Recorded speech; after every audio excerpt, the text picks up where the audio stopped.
Hello, incredible leaders and my cherished Growth with Grace tribe.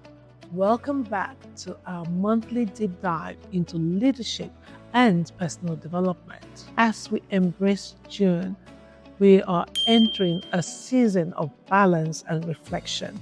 Poised at the year's midpoint, it's the perfect time to ensure your leadership is not only effective but also deeply just, inspiring, and forward-looking, guiding your bold pursuits with grace. Today, we are going to unlock your comprehensive June blueprint for elevated leadership.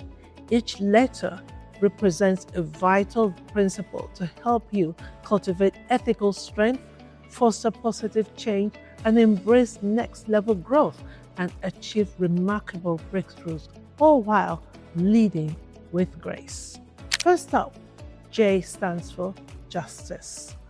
Leading with justice means ensuring fairness, equity, and ethical conduct in all your decisions and interactions. It's the moral compass or the North Star that builds trust and fosters a culture of respect within your organization. As my mentor and coach, John Maxwell, teaches, a leader is great, not because of his power, but because of his ability to empower others. Justice is foundational to fair empowerment. And I wish we really had more of that in the world today. So practical advice here, reflect on your justice barometer this month. In a recent decision, ask yourself, did I consider all perspectives, especially those of the most vulnerable? Are my team's processes and opportunities equitable and transparent? What's one small act of fairness I can intentionally demonstrate this week? So I'll give you a coaching tip here. Identify a situation where an outcome felt unjust to someone. Ask, what systems or biases might have contributed to that, and how can I advocate for a more just process going forward? Next, U stands for uplift. Great leaders don't just achieve, they lift others as they climb. This is about inspiring, encouraging, and empowering your team members to rise to their full potential, fostering an environment where everyone feels supported to grow. So as one of my favorite poets, Maya Angelou, wisely says, when you learn, teach. When you get, give. Uplifting others is actually a form of giving. And my pastor, J.U.N.E, says in one of his books, I think it's The Art of Leadership, he says, the enthusiasm of the leader will inspire followers, uplift with enthusiasm. So a practical advice here. This month, focus on uplifting acts. Give specific positive feedback to team member for a recent contribution, highlighting their strengths. You want to mentor someone who is looking to grow, sharing your insights and experience. Also, you can create opportunities for your team members to shine and present their ideas. So a coaching tip here, think about someone on your team who could use a boost. It's called a booster. What's one specific skill or talent you see in them, and how could you actually help them uplift their own capabilities this month? Moving on, N stands for nurture. At the year's midpoint, it's vital to invest in growth, nurturing talent, strengthening relationships, and crucially, nurturing your well-being. It's the foundation of sustained peak performance. And this concept of nurturing is something I explore deeply in my upcoming book, The Plant Whisperer's Guide to Leadership. Simon Sinek beautifully captures this in the famous quote, leadership is not about being in charge, it's about taking care of those in your charge. In one of his books, J.U.N.E also stresses, he says, to shepherd means to care for. It means to protect and to feed. So this month, prioritize nurturing moments, by thinking like a plant whisperer. So you want to schedule genuine check-in conversations with your team members, focusing on their goals and well-being, not just the KPIs.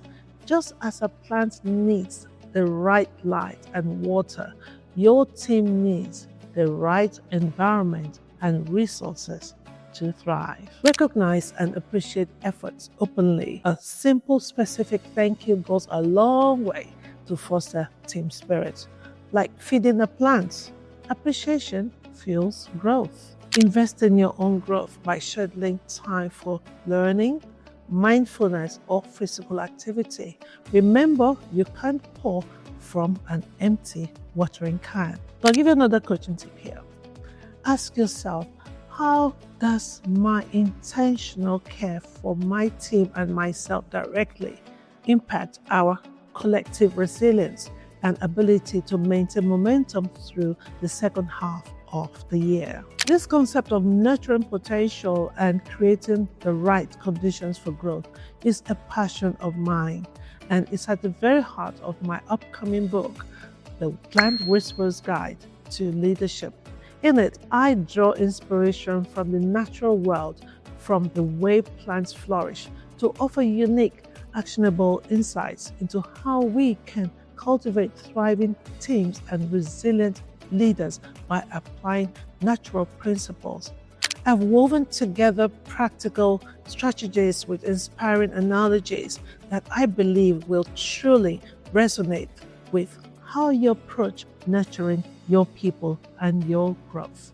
I cannot wait for you to read it when it's released later this year. Finally, E stands for elevate, one of my favorite words.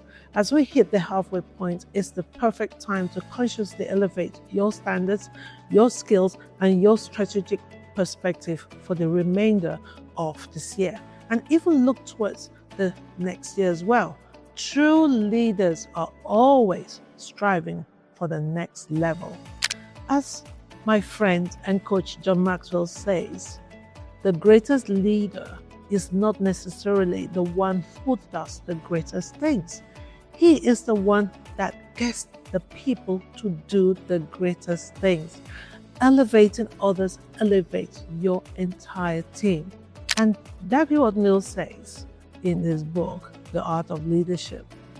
A leader must always be learning.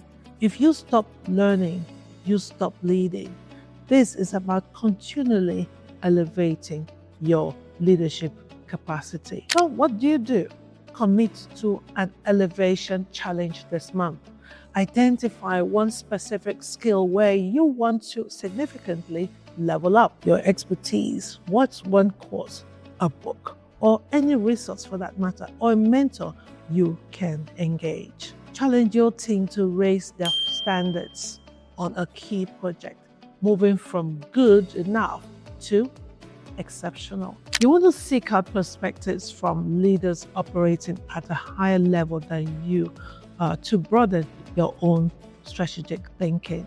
So another coaching tip here, ask yourself, what's one aspect of my leadership that, if elevated, would create the most significant positive impact on my team and my goal for the second half of the year? There you have it, guys. Your powerful J.U.N.E blueprint for growth with grace. By cultivating justice, consistently uplifting others, intentionally nurturing your team, just like a plant whisperer, and consciously elevating your leadership, you're setting yourself up for an extraordinary second half of the year and accelerating your path to impact. So here's one actionable challenge for this month. Pick just one letter from June, that resonates most strongly with your current needs right now, and commit to taking one concrete specific action related to it this very week. Let me know in the comments below which letter you chose and what action you are taking. Hey, before you go, do me a favor. If you found value in what I shared today, and every month for that matter, I'd love for you to hit the like button, share with a fellow leader who wants to grow, and also subscribe. So until I see you next time, come along and grow with grace.